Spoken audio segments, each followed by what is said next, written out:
Carlos Gutiérrez, perito forense experto, que además, Carlos, ha participado activamente. Es uno de los responsables de que hoy día estemos más cerca, de que hoy día se conozca la verdad, justamente apoyando a la familia. Carlos, bienvenido.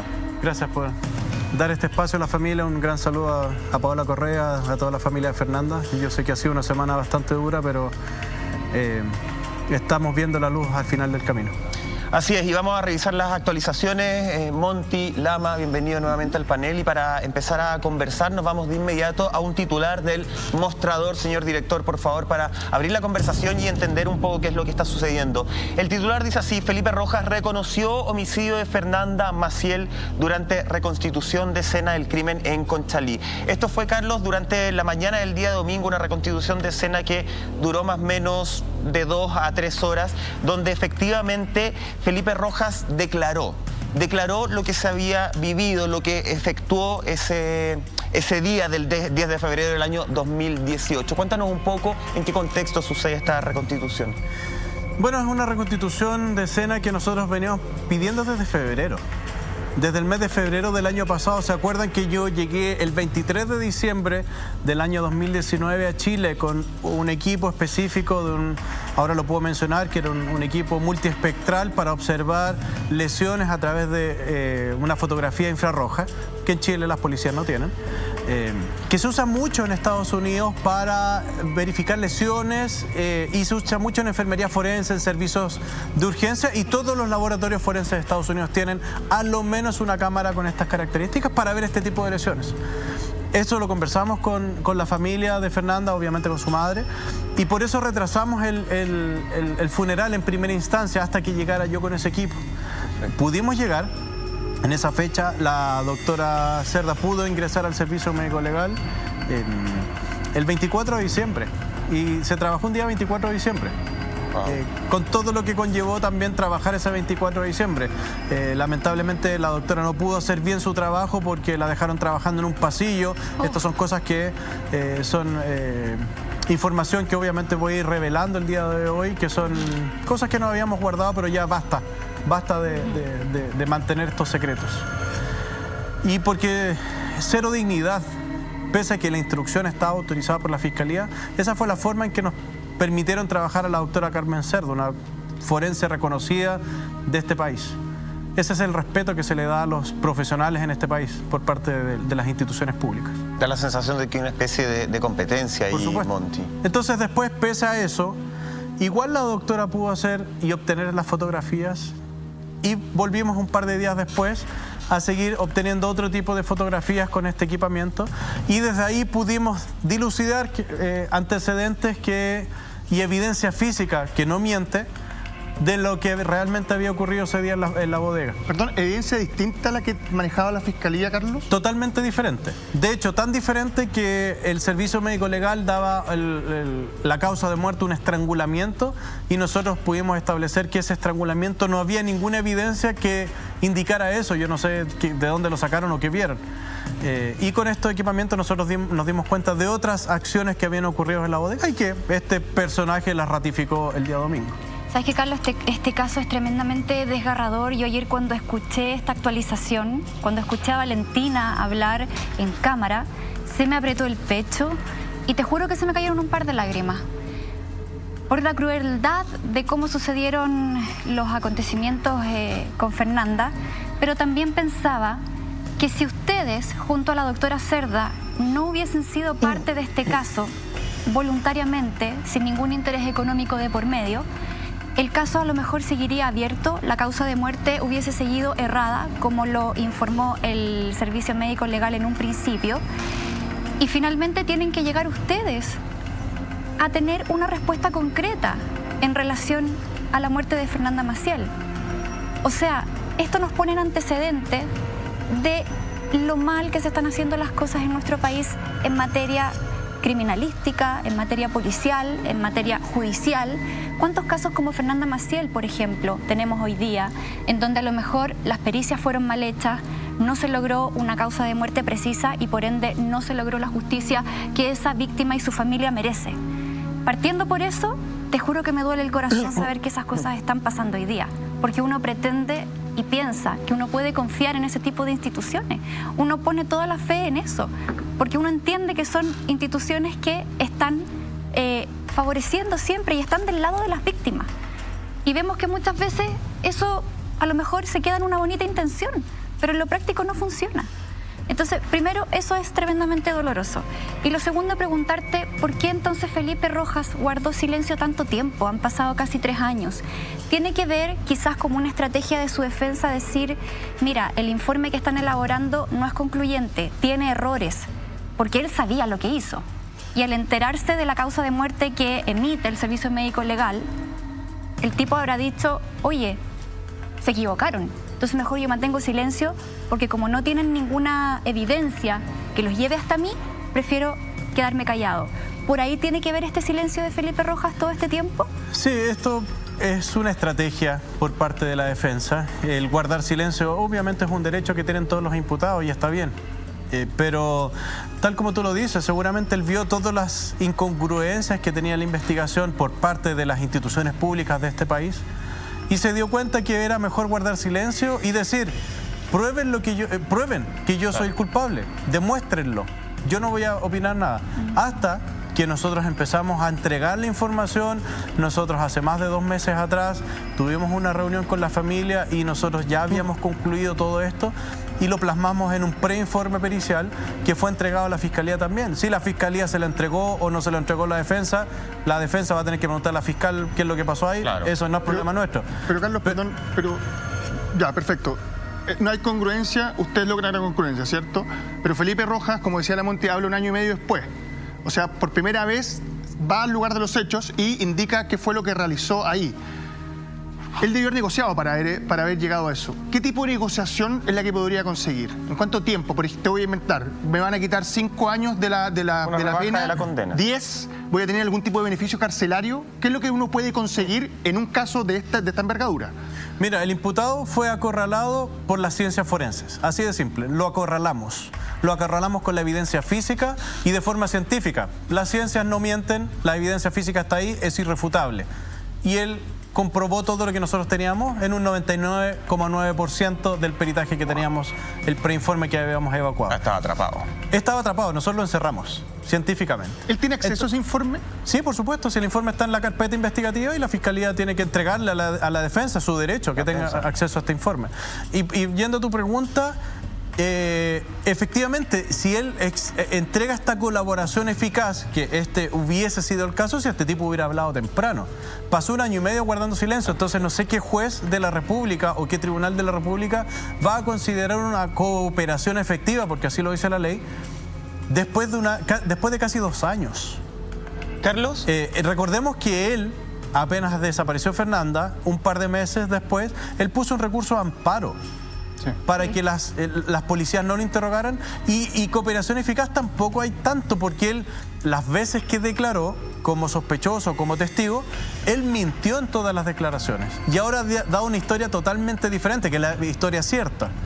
Entonces, no hay cooperación efectiva aquí, bajo ningún criterio. Entonces, eso va a ser importante y va a ser muy, muy interesante de ver los jueces realmente si van a considerar esto como cooperación efectiva, porque si la consideran, por supuesto, el tipo va a bajar una pena considerable de un homicidio perpetuo calificado, un presidio perpetuo calificado, que son 40 años, a simple, que son 20. Entonces, es bastante. Pero no hay cooperación efectiva, eso que quede claro. Nosotros encontramos toda la evidencia antes que él hablara.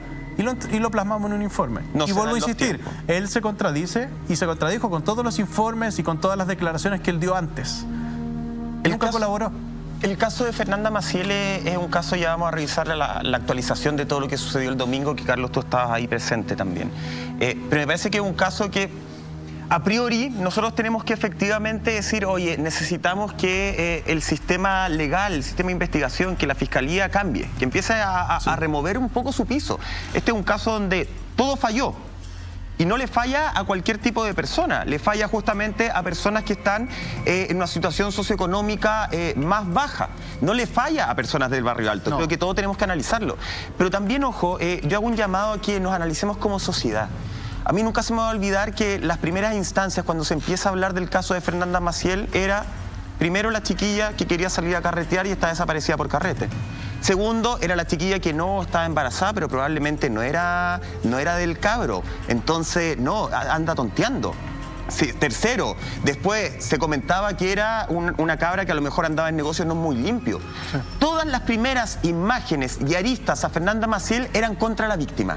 Y creo que eso nos invita a hacernos un análisis como sociedad también. No podemos, de Fernanda Maciel al principio, y yo creo que esto fue súper doloroso, Carlos, para la familia, se pintó una imagen.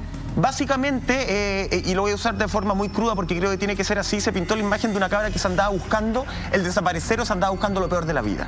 Y eso como sociedad nosotros tenemos que analizarnos. No podemos culpar a las víctimas en primera instancia. Y eso es algo que pasa con Fernanda Maciel, eso es algo que ha pasado con Ámbar, que ha pasado con todas las mujeres que hemos hablado los martes. Y eso nos invita a nosotros como a analizarnos. A Fernanda Maciel no la mató cualquier persona, la mató su amigo de infancia y su vecino. Eso es el tema. La mata la persona con la que compartía, con la que hablaban los dos de pandereta a pandereta. Eso nos invita a nosotros, hagamos las críticas al sistema, pero también critiquemos nosotros como sociedad de cómo estamos mirando a las víctimas. Y dicho esto, que es una reflexión muy personal, Carlos, me parece que tenemos que entrar a lo que sucedió el día domingo. ¿Qué es lo que saca? ¿Cuál es la declaración que tiene Felipe Rojas ese domingo? ¿Qué es lo que él comenta? Porque entre otras cosas el abogado de la familia dijo que Felipe había declarado una especie de obsesión sexual con ella, con Fernanda. Dijo, entre otras cosas, que él se desesperó. Cuando la víctima quiso irse, él se desesperó y dijo que no sabe qué le pasó. La atacó hasta que quedó inconsciente en el suelo y procedió a abusar sexualmente. Estas son declaraciones del abogado de la familia. ¿Qué declaró Felipe Rojas ese domingo? A ver, esta obsesión viene hace mucho tiempo contra Fernanda. Entonces ya empezamos a dilucidar y podemos empezar a pensar en algo, a lo mejor en algo premeditado. La madre muchas veces, Paola, comentó que Felipe Rojas le sacaba fotografías a Fernanda a través de la pandereta. Cuando la puerta de su habitación quedaba abierta, él se asomaba y sacaba fotografías de ella sin su consentimiento. Entonces que este tipo la cita a la bodega. Vía WhatsApp. Vía WhatsApp, están los registros de WhatsApp. Perdón, ¿era un lugar donde se reunían? ¿Era un lugar donde un punto de encuentro para ambos? Porque son amigos desde chicos. Son amigos desde hace mucho tiempo y ya no sé ni siquiera si decir amigos realmente. Eran la persona que vivía en la vecinos casa. No merece ese nombre. Y después él la cita en este lugar donde este personaje trabajaba esporádicamente, especialmente en las temporadas de verano, porque el arrendatario, el dueño del local, le daba trabajo por el verano cuando ellos iban de vacaciones, que básicamente le era comida a los perros y le cuidara la casa. Y en esas condiciones cita a Fernanda en este lugar y ahí es donde él la ve con vestido y eso es lo que él narra. Y le saca una fotografía de las piernas. Entonces estamos hablando de un tipo que está totalmente consciente, porque aquí en ningún caso van a sacar que el tipo está loco o para que le bajen la pena o que era inimputable, en ningún caso. Y él le toma fotografía de las piernas de ella y dice que ahí tiene este lapsus y se abalanza sobre ella, le pone la mano en la cara y la empieza a sofocar, generando también la acción sexual, esta doble violación, rompiéndole su ropa interior y dejándola inconsciente. Carlos, él se relataba y se hablaba en la reconstrucción que se habían fumado un cigarrillo de marihuana. Y él, por lo que la información que se entregó, argumentaba que esto le había provocado un cierto nivel como de, no quiero decir como de locura, porque eso no ocurre, pero un arrebato de violencia que para toda la gente que alguna vez se fue a un pito tiene claro que eso no ocurre. ¿Se toma como un punto importante dentro de la declaración o termina siendo de esas cosas que tú dices no tiene ningún tipo de explicación acá, no podemos ni juntar ni pegar? Tú mismo acabas de dar la clave. Cuando alguien fuma marihuana, que es una droga, es un depresor del sistema nervioso. Baja.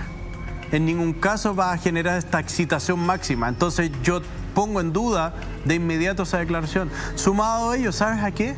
Que en el informe del Servicio Médico Legal, el informe toxicológico de Fernanda Maciel dice 0.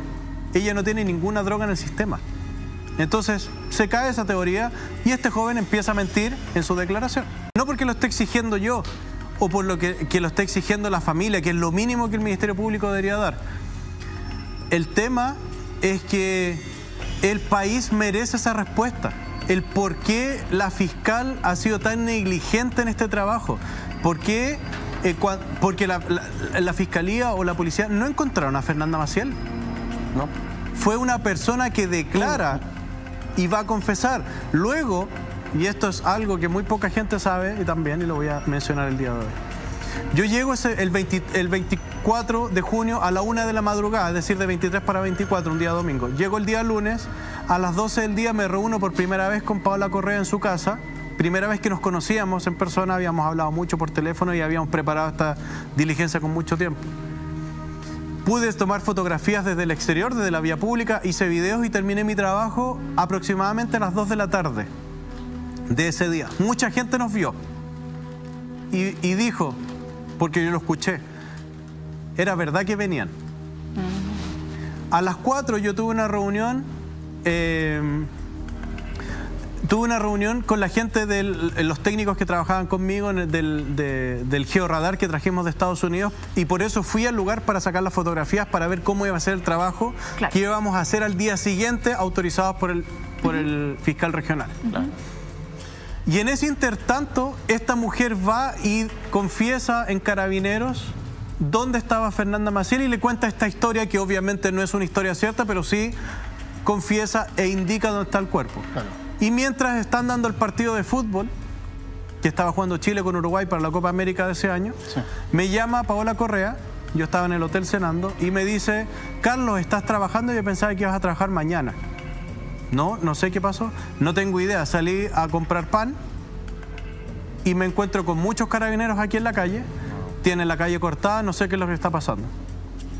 Y ahí nos fuimos de inmediato al lugar y nos enteramos en el camino que al parecer filtraron la noticia, que al parecer habían encontrado restos ahí, y esa fue la forma en que se enteró la madre de la víctima a través de los medios de comunicación y porque vio muchos carabineros en la calle. Pero nadie se acercó a decirle absolutamente nada a la víctima. Eso fue el día que ya encuentran justamente el paradero de Fernanda. ¿Te parece, Carlos, si continuamos relatando lo del día domingo? Quedamos justamente en este relato, que es la versión que tenemos de Felipe, una declaración que también funciona, explicaban algunos abogados, funciona como confesión de algún modo, pero técnicamente es una declaración. ¿Qué más sucedió el domingo cuando él está hablando de esta especie de obsesión con ella? Él comete todo este crimen, sofoca a Fernanda, la viola en reiteradas ocasiones, la amarra y la entierra con vida. Es lamentable, es una situación chocante. De los años, casi 20 años de carrera que llevo trabajando en ciencias forenses y los casos que he visto en muchas partes del mundo, este es uno de los casos más chocantes que me ha tocado ver. ¿Esto se puede entender que fue premeditado? Al tomar en cuenta, entiendo que parte de la declaración, este pozo, este agujero estaba realizado previamente. ¿Se puede entender que fue premeditado? ¿Él la citó para eso? Él declaró que este pozo lo había hecho antes, según él, para botar basura. Yo no sé en qué país está viviendo este señor, que la gente ya no hace hoyos para botar basura en su casa, ni menos escombros, ni siquiera en su casa, y no estaba contratado para eso. Él solamente estaba contratado para dar alimentación a los perros. Entonces, este pozo ya estaba acabado de antes. Carlos, se habló que la gente saque sus propias conclusiones en la casa. Se habló mucho de, como periciaron tantas veces la bodega, y lo decía la Monti, fueron 6, si no me equivoco, sí. Y no encontraban nada. Y después, posteriormente, aparece ahí. En algún minuto, dentro de todas las conjeturas y rumores que aparecieron, se hablaba en ese momento, aún pensando que Fernanda podía seguir con vida, que su cuerpo, si no lo encontraban en la bodega, que era el lugar donde todo apuntaba, donde había ocurrido el hecho, había sido movido. Y querían después entregar la información de que cuando apareció es que lo habían traído de vuelta. Esto todo dentro de rumores de pasillo, rumores policiales, etcétera, etcétera, etcétera. ¿Eso fue así? ¿O lamentablemente estuvo siempre en la bodega? Fernanda Maciel siempre estuvo en la bodega. Nunca salió de fiesta, nunca se prostituyó, como dijeron algunos, nunca estuvo en el aeropuerto, no vendía drogas, no andaba en Argentina, no estaba en la Laguna Carén, no estaba en un canal de regadío. siempre estuvo en la bodega, sufriendo y después fue enterrada viva. No hay insectos, como quisieron decir el laboratorio en su minuto, no hay resolución del caso por insectos, no hay absolutamente nada de lo que se dijo. Lo único cierto fue las conclusiones que llegamos nosotros, y siempre lo que dijo la madre: este personaje asesinó a mi hija. Y la madre siempre tuvo la razón. De verdad que no hay palabras para describir por todo el dolor que han tenido que pasar ustedes como familia. Revivir ese día domingo todo de nuevo y enterarse de detalles que, por mucho que existiera la sospecha, yo creo que siempre existe como en ese sentimiento muy interno de decir, no, esto puede haber pasado, pero capaz que no. O sea, esperemos que no. Pero cuando lo dice el mismo culpable, cuando lo confiesan, es algo que se hace realidad. Y debe doler de una manera que ni siquiera se puede imaginar, porque uno no... Es tan difícil dimensionarlo cuando no se está en esos zapatos, ¿cierto? A eso también agregarle, Carlos, todo lo que ha pasado la familia en estos meses previos y en el año anterior. Ellos, acuérdate las falsas alarmas que hubo, tú lo mencionabas, la búsqueda de la Laguna Carén, viajaron hasta Bariloche. Entonces, estar siempre con ese corazón en la mano, siempre teniendo que estar como atentos a ver qué pasa, cuando finalmente Fernanda siempre se mantuvo en el mismo lugar, en ese lugar donde la misma madre siempre presintió que estaba. Entonces ha sido una tortura finalmente para todos ellos, porque se pudo haber actuado de una forma mucho más precisa y no se hizo. Entonces, yo no sé, te quería preguntar si por parte de la familia existe algún deseo o voluntad de, por ejemplo, ejercer acciones contra la Fiscalía. Sí, se está estudiando eso, es algo que lo hemos conversado en varias ocasiones. De hecho, con la doctora también estamos pensando eso, porque a nosotros también como expertos, pese a que somos peritos de cortes, de apelaciones acá en Chile y peritos reconocidos a nivel internacional, la Fiscalía tampoco nos ha dejado trabajar. Y eso es una violación de nuestros derechos humanos, del trabajo, el derecho a trabajo. Y eso no puede ser, es totalmente arbitrario lo que hizo la fiscal con nosotros como expertos. Pero en el caso de la familia, por supuesto, aquí hay una brutal violación de varios principios que se llaman principios rectores de las Naciones Unidas para los desaparecidos. Y hay muchos principios que fueron violados acá, como el principio de la búsqueda, el principio de la imparcialidad, que lo vimos en lo que ocurrió este día domingo, donde la fiscal no permite ingresar al perito de la víctima, pero ni a la doctora, ni mucho menos a mí me dejó ingresar, no sé por qué. Pero sí permite ingresar al perito de la defensa del imputado. O sea, permite entrar el perito de un violador, de un asesino, pero no de la víctima. Es raro. Eso te quería preguntar. Son dos preguntas en realidad. La primera es, desde mi parecer, no he escuchado nunca que la defensa pueda también tener un perito distinto al que tiene. Es como que enfrentáis dos peritos, uno tratando de mostrar la evidencia y me imagino que el otro tratando de entorpecerla para dejar a la persona que defiende como que no tiene nada que ver con el hecho.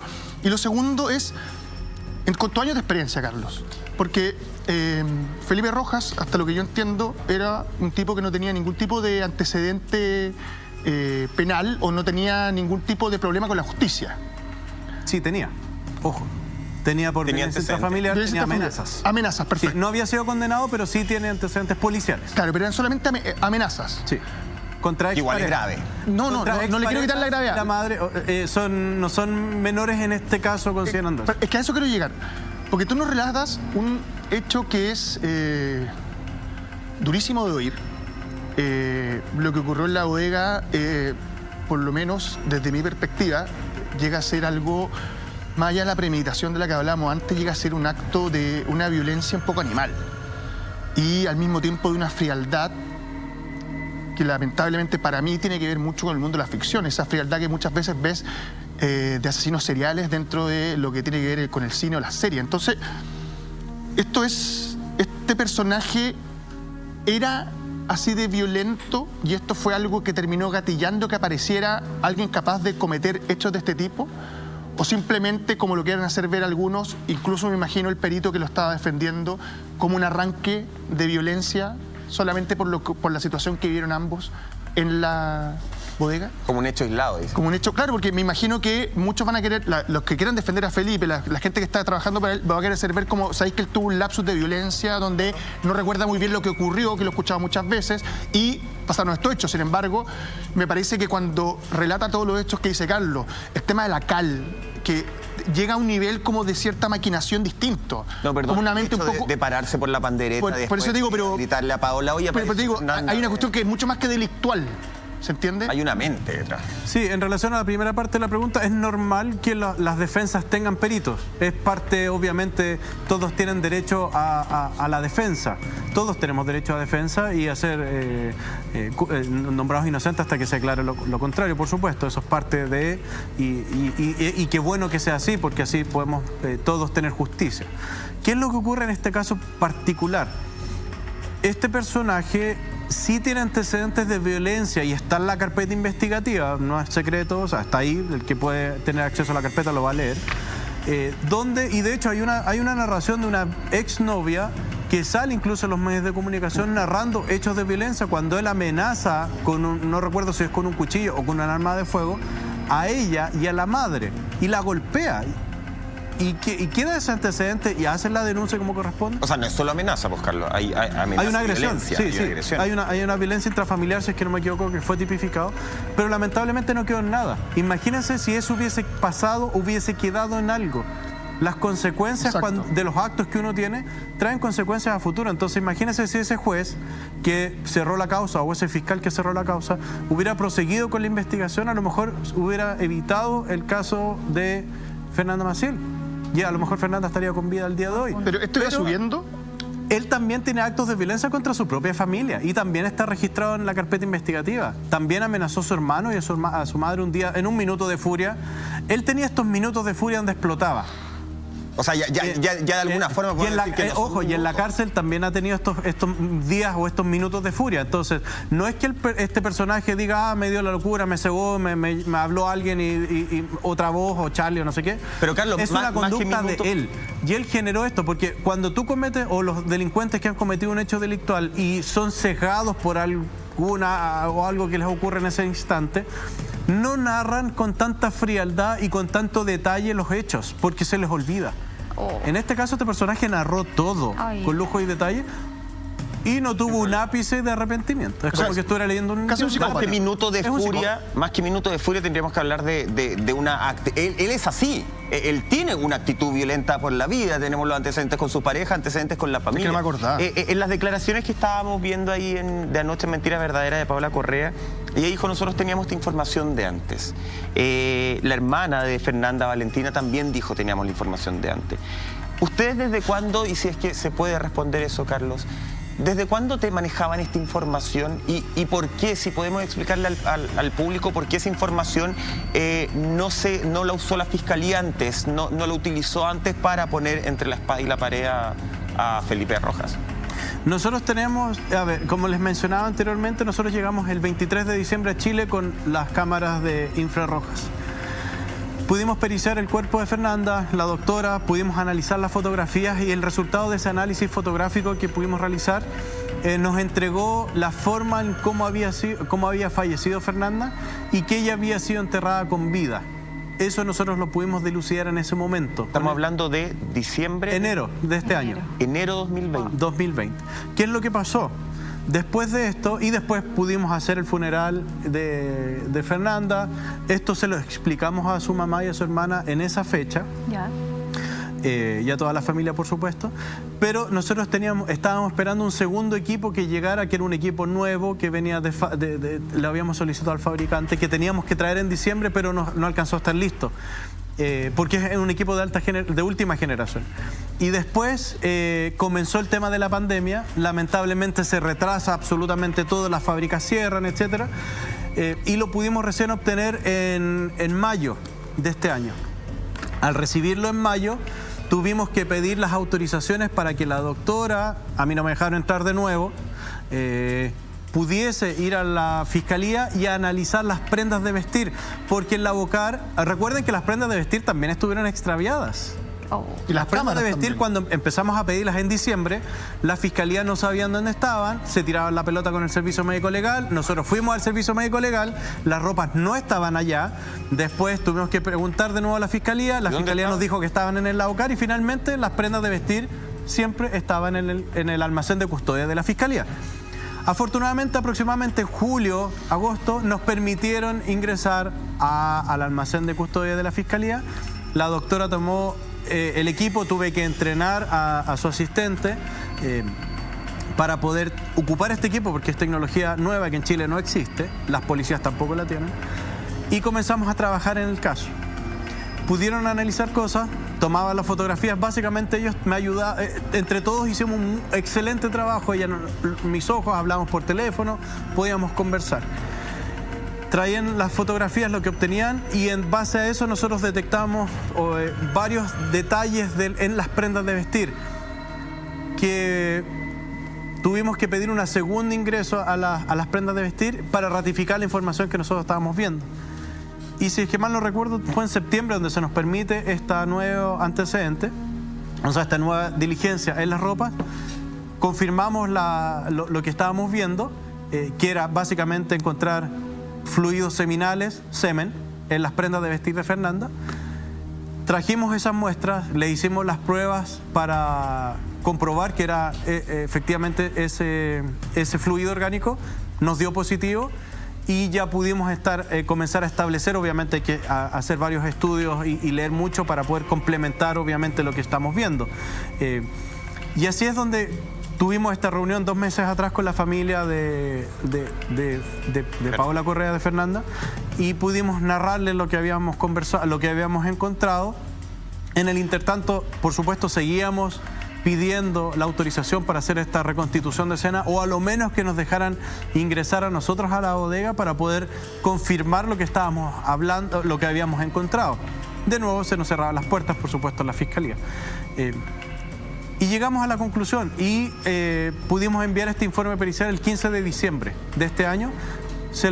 El abogado Pedro Díaz hizo llegar el informe pericial, el preinforme, donde explicábamos todas las evidencias que habíamos encontrado, todas las incongruencias o las evidencias que no estaban relacionadas con los informes que decían las otras instituciones públicas y que finalmente generamos nuestra hipótesis de lo que ocurrió y que se comprobó el día domingo.